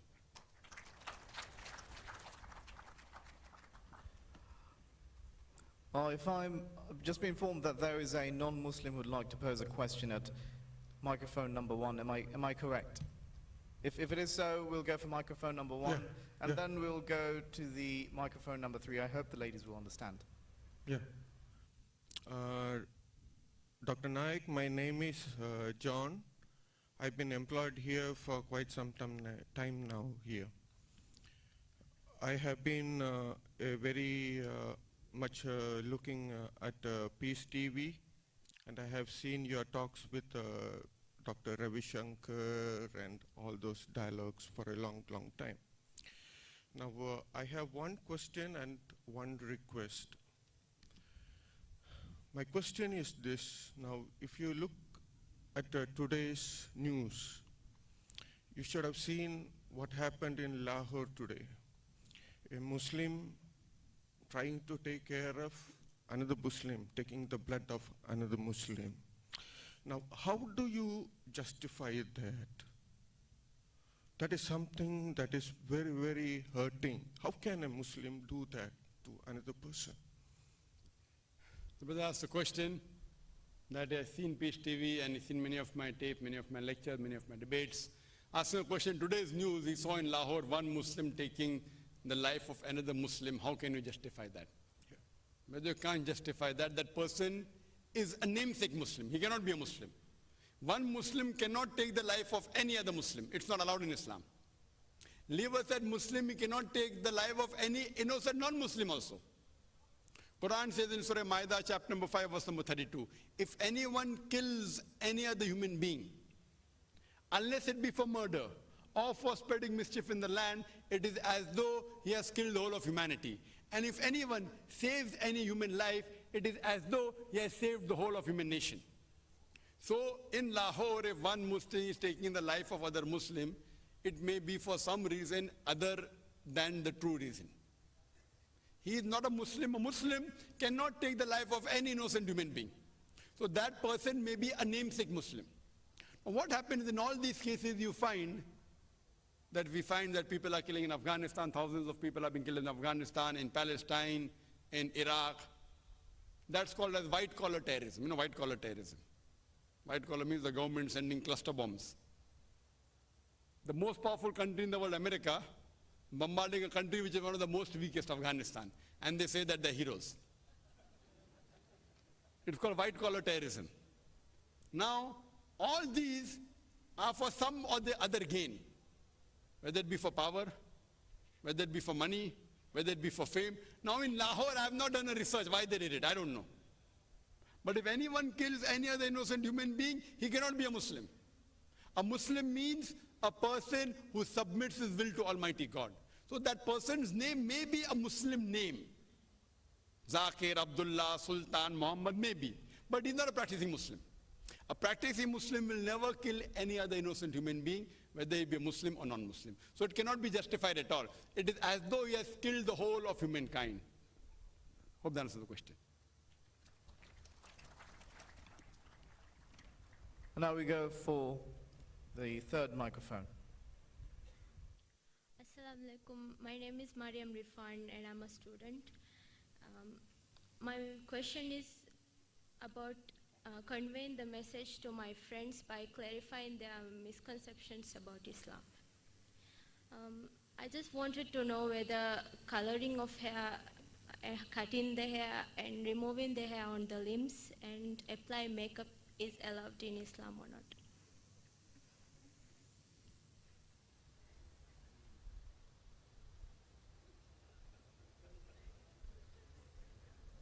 Sister wants to clarify some misconception she said, but this is not a misconception. I have not heard any non-Muslim ever telling me that why makeup is allowed or not. Anyway, this may be your misconception, correct, sister? You may be wanting to know the answer. See, this topic is misconception of Islam. Not that I cannot answer, but normally people want to ask their own question, and this question can be asked by any local person. See, this is the age of specialization. These questions, makeup allowed or not, cutting hair allowed or not, etc. Suppose you have a heart specialist. Heart specialist comes and you say, that I've got a common cold. Can you treat the common cold? Yeah, the heart specialist can treat common cold. But the heart specialist, you have to ask him questions related with heart. That's his specialty. If you ask him questions on common cold, the main question will be left aside.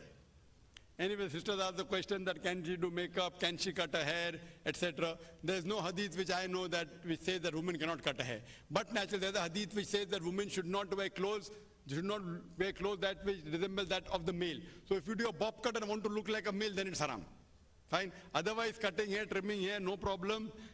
But naturally, if you want to please husband, you have to ask your husband. If your husband wants long hair, then keep long hair. If he wants medium hair, then... We should not build worship places and temples in this society. There are disputes in our society also regarding building the worship places for non-Muslims in such a society, 100% Muslim country. Can you provide evidence from Islamic sources or Islamic Sharia regarding the...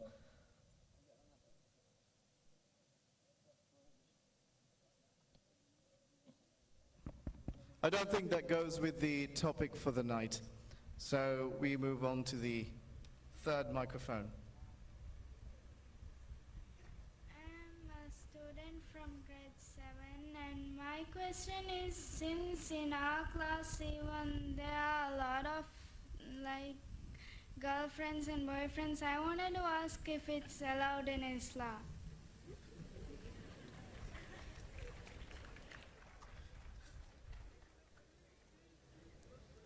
Sister asked the question that in her class there are many girlfriends and boyfriends. Is girlfriend and boyfriend allowed in Islam?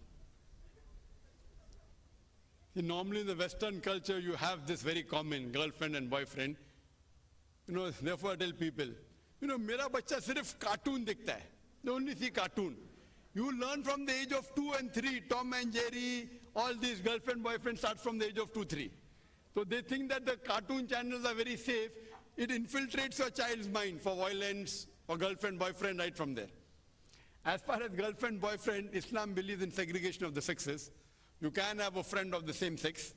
There's no problem. And there's nothing like love before wedding. You know, the LBW. Your LBW you have in cricket, not in Islam. There's nothing like love before wedding.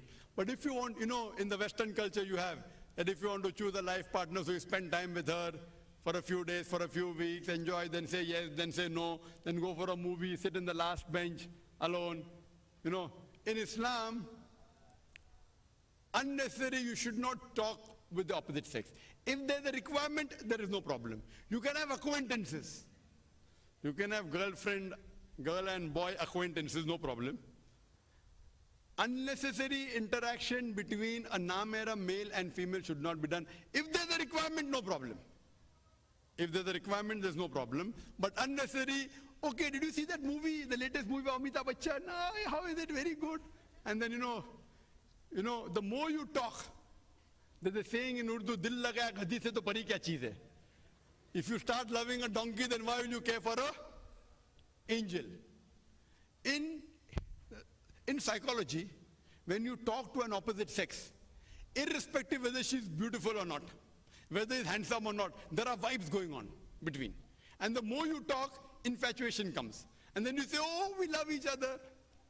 This is infatuation. Therefore, they're saying, dil lagaya ghadi se to pari kya cheez hai? When you start talking too much, even to a donkey, you start loving her, then leave us an angel, then you'll care a hang for an angel. So in Islam, unnecessary talking to an opposite sex is not permitted. Therefore, in Islam, co-education is not encouraged. And that's the reason, if there are surveys done in Western countries, there was a survey done in UK by the Education Board, and they did a survey on the results of the single-sex schools and the co-ed schools. And they found out that the results of the single-sex schools were far superior as compared to co-ed schools. Because in co-ed schools, the students were more involved in trying to impress the opposite sex than learning what the teacher says. When the teachers were taking an interview, the teacher said the student of single-sex school concentrated on the studies more as compared to co-ed schools. But the children, they preferred co-ed. You know why? Because to enjoy. That's the reason UK government is thinking of making more single-sex schools. So even logically, educationally, scientifically, and Islamically, single-sex schools are far superior. If the school wants to have both sex, they can have separate premises, separate classes. Like we have Islamic International School. Girls are there, boys are there, separate classes, separate premises. The segregation of sexes is the best. You can learn better, and there's no question of girlfriend and boyfriend. Hope that answers the question, sister. Thank you very much.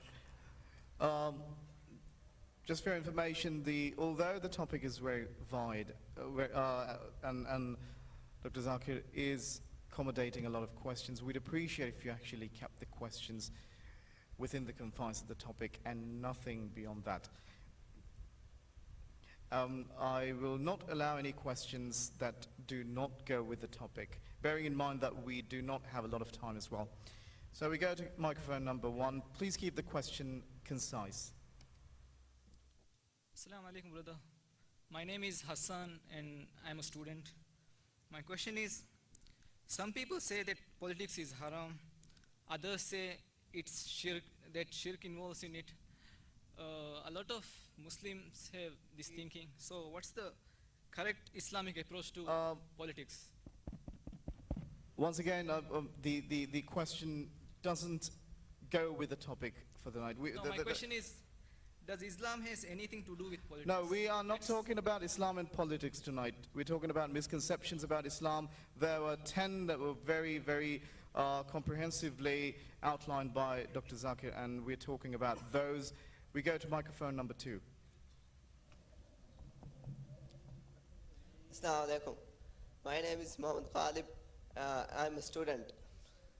There is a misconception among Maldivians that some people say that smoking is not haram. Well, we get, it's not a misconception that was outlined, and it doesn't form part of the topic. Okay, so there's another question which is in the topic. You some should, then you should have some asked. people Then, says that, excuse me. You Islam should have is asked the not a question. scientific- Islam You should is have not asked a the question scientific before. So we religion. go to the third microphone. You could ask the question once the lady finishes. Third microphone, please. My name is Mariam Madlafif and I am a student. There is an allegation regarding the marriage of Prophet Sallallahu Alaihi Wasallam and Aisha Radiallahu Anha, because at that time she was only 9 years old, a young girl. So how can you answer that?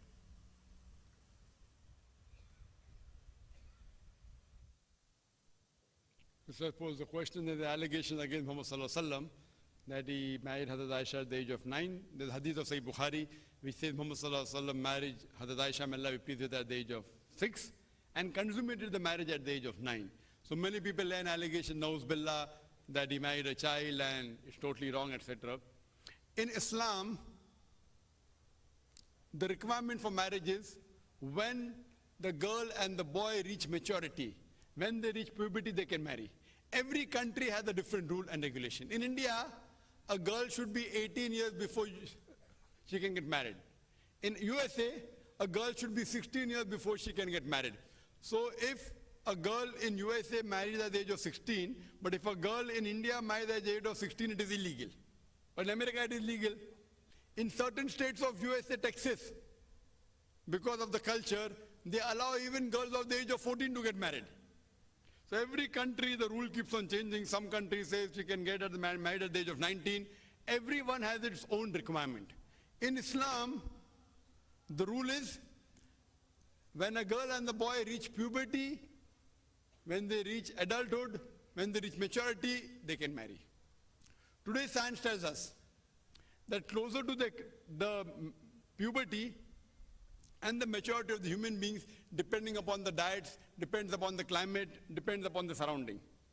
Science tells us that closer to the equator, the puberty is earlier.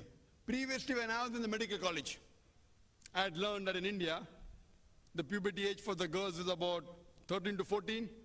In India, in USA, about 12 to 13 is the puberty age. Today, it is common in India that girls even at the age of 10, they get the cycles, they reach puberty. So today, the latest research says in India that if a girl, even if she starts menstruating and reaches puberty, at the age of 10, it is nothing alarming. Before 9, then you should be concerned. So now it is common. So what was there at that time, Hazrat Aisha, may Allah be pleased with her, she was a woman which was intelligent. She was matured. So when today's science says that it's very common, even at the age of 9.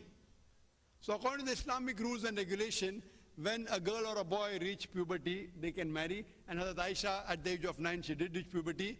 And even today, there are many girls that do that. And Hazrat Aisha was an exceptional case, mashallah. She was intelligent, she had a very good memory, she was matured. So it depends upon individual.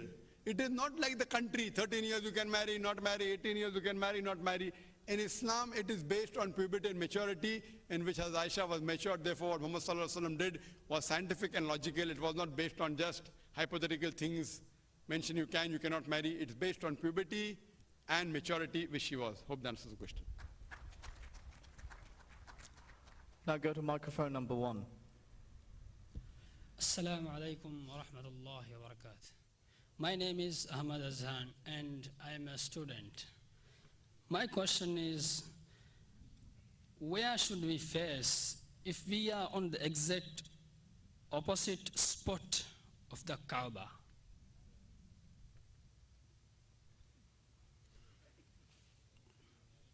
Thank you. Brother asked the question that where should we face when we are exactly opposite of the Kaaba? Face the opposite direction towards the Kaaba.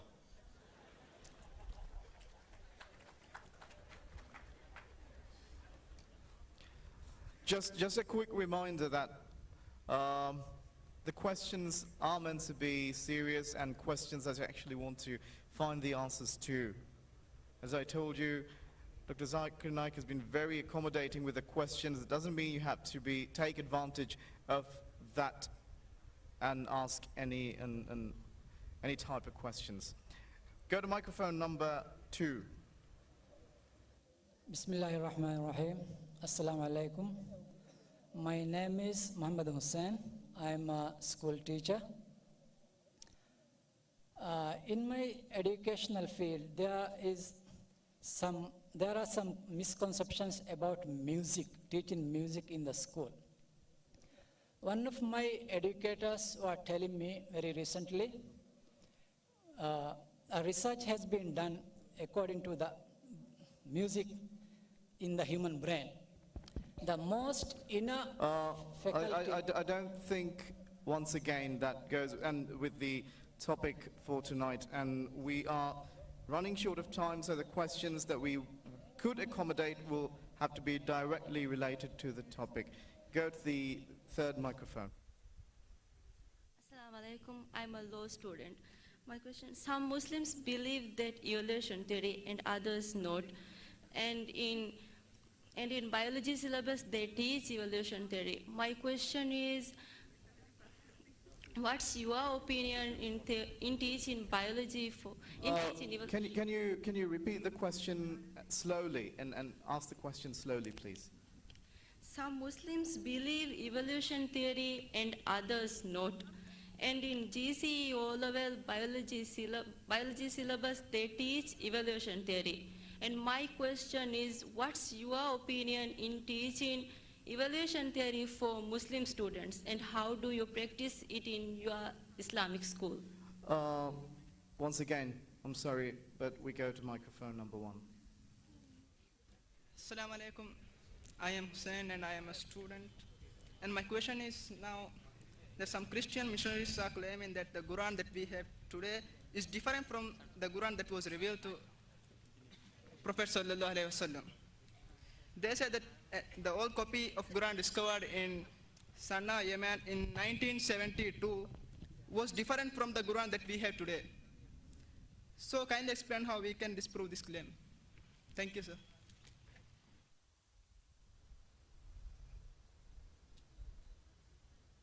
All these questions which the MC is rejecting have been answered. You can see my video cassettes, whether music is allowed or not, whether politics is there in Islam or not, whether temples can be built in the country or not.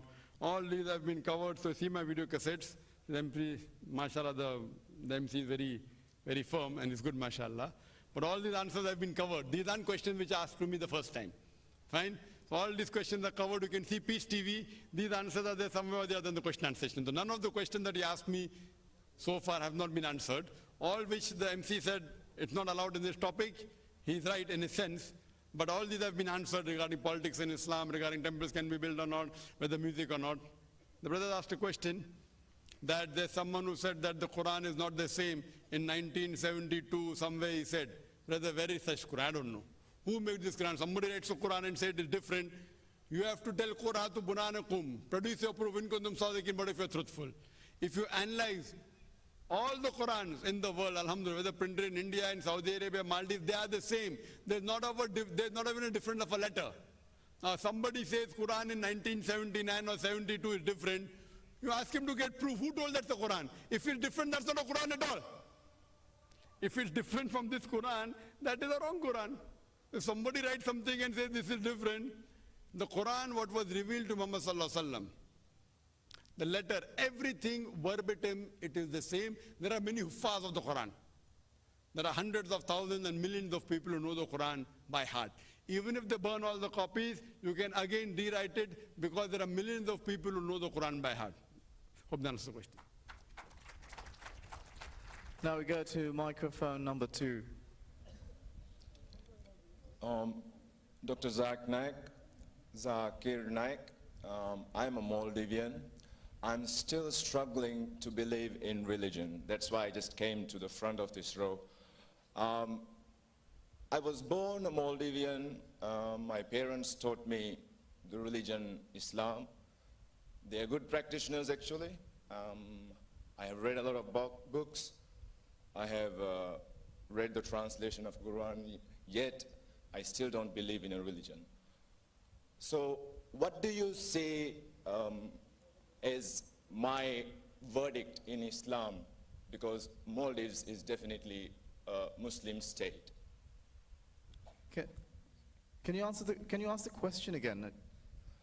My question is, I am a Maldivian. Yes. I don't believe in religion. Yes. What do you think my verdict would be, since Maldives is 100% Muslim, as many claim, but I don't believe so?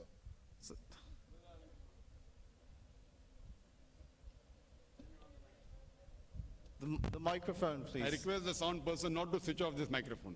Keep the microphone on, no problem. Keep it always on 100%. Don't put on and off. Don't fiddle with the switch. Keep it on always, please. The other microphones on the questions you can put on and off. My microphone, keep it on always. Jazakallah, shukran. The brother posed the question. He's a Maldivian, born to a religious family who are Muslims. He read books on Islam, he read the Quran, but doesn't believe in religion. What is his status? So you have to go and ask the government. Well, the government tells me 100% Muslim. Now you say one non-Muslim is there. If you don't believe in religion, what? Don't you believe in Islam or don't believe in religion? Means you don't believe in Islam. That means you're not a Muslim. No. You're not a Muslim. I am not. So then you have to go and ask the Maldivian government, I'm not a Muslim, what should we do? I don't know whether they'll take away your nationality or not. I don't know. Your opinion about apostasy, does that come on me, or do you think that I was a Muslim because I just was born to Muslim parents, and because Maldives is a 100% Muslim state, sorry, I don't want to say 100%, a Muslim state. 100% minus 1. Whatever. Well, pose the question, what is the state in Islam or apostasy? Since I was born as a Muslim. See, Quran, our beloved Prophet Muhammad said that every child is born as a Muslim. Muslim means person who submits his will to God. Person who submits his will to God is called as a Muslim. Later on, is influenced by his teachers, by his parents, and then he may deviate, do idol worship, do fire worship. Therefore, when a person, a non-Muslim, becomes a Muslim, the more appropriate word is revert rather than convert. As far as Islam about apostasy, that you're talking about death penalty. Are you talking about death penalty? Verdict for apostasy is... What is the verdict? Now I'm asking you, what is your knowledge? You have read books on Islam. What is your verdict? As far as I know, it is death. So why don't you go and say that?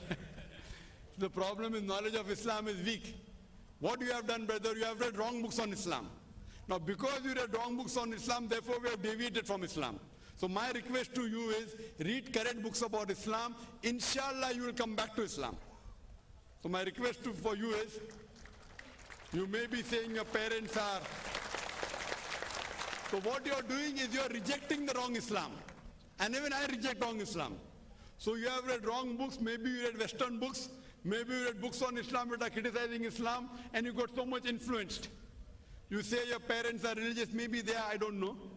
But if you have been influenced by the wrong practice of Islam, that is the reason you're rejecting wrong Islam. What I want you to tell me, in this talk of mine, I will come to your answer. About apostasy, I'll come to it. I'm not running away from the answer. I am asking you, in this talk of mine, what did you find what was illogical? About trying to convince a robber that there is life after? Yes? What happened? What, right or wrong? I don't think you can convince him. No, you tell me one thing, then why robbing is bad? Can you give me a reason without life after death? Can you prove to a robber who's intelligent, who's logical, and says why it is bad for him? He's not talking bad for others. He's saying prove to you, you should prove to him why it is bad for me if I am a robber. Without life after death, you cannot prove at all. Give me one reason. I don't know, you have not been able to convince me. So not convince me, you convince me why it is wrong. I'm not claiming anything here. I'm telling I am a robber, I am intelligent. According to you, robbing is good or bad? I'm sorry we are going into a debate. I don't think we need this. Is robbing you just good? Answer my question. Is robbing good or bad according to you? Bad. So you say it is bad without reason, that means you're an illogical person. Thank you very much. You said you cannot, you don't have to convince me. That means you're saying things which you don't have to convince anyone, things which are not logical. So if I give an answer, wait, I'm going to give an answer. Again you say you're not convinced. What am I going to do? If a person doesn't know maths, I'm saying 2 plus 2 is equal to 4. I'm not convinced. What am I going to do? So the problem is you have to be educated from starting, from the scratch. Time doesn't permit in question answer time to educate you from the scratch. You may have got Can I ask you one specific question? No, you cannot. Fine. You have to go behind the queue and wait for your time. Fine? I have to answer your question on apostasy. Apostasy and apostrophe. As far as apostasy, a person who is a Muslim and becomes a non-Muslim. In Islam, there are many cases, it doesn't mean death penalty. It's not death penalty. There were cases in which Sahabas, when the Prophet told that this person who was a Muslim became a non-Muslim, kill him. So one of the Sahabas says, he's my relative, let him go. The Prophet agreed. So it's compulsory death penalty is not there. But if the person who reverts, who was a Muslim, then converts to and becomes a non-Muslim and propagates his faith and speaks against Islam, and if it's Islamic rule, then the person should be put to death. But just because a person who is a Muslim becomes a non-Muslim, death penalty is not the ruling. But if a person in the Islamic state of law, which follows Quran and Sunnah, follows Quran, constitution should be Quran, not Muslim state, Islamic state. There's a difference between a Muslim state and Islamic state. Muslim state means majority are Muslims. Islamic state means people follow Islam. So Maldives is a Muslim state, not Islamic state. You know that? Maldives is a Muslim country. It's a Muslim country. If you were an Islamic country, if you were in the Islamic country, you would have been questioned. You have a freedom of expression, but freedom of expression is limited. It's limited. As I told you, I don't know of any country in the world which is 100% Islamic. I know countries which are 100% Muslim, but not 100% Islamic. So in Islam, if a person, a Muslim becomes a non-Muslim, it is not death penalty unless he propagates his new religion and speaks against Islam. If he speaks against Islam, in most of the countries, for example, if suppose an army general or a person working in the army of American government or Indian government, if he sells the secrets of the country to the enemy, most of the countries, there's punishment of death.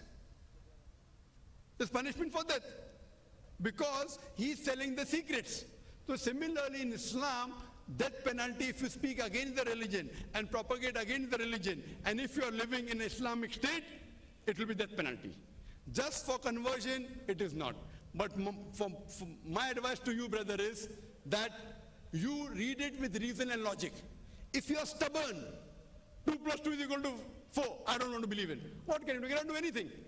So the problem is that I request you to read the translation of the Quran. You read the translation. Which translation did you read, brother? Maldivian and English. Who was the translator in English?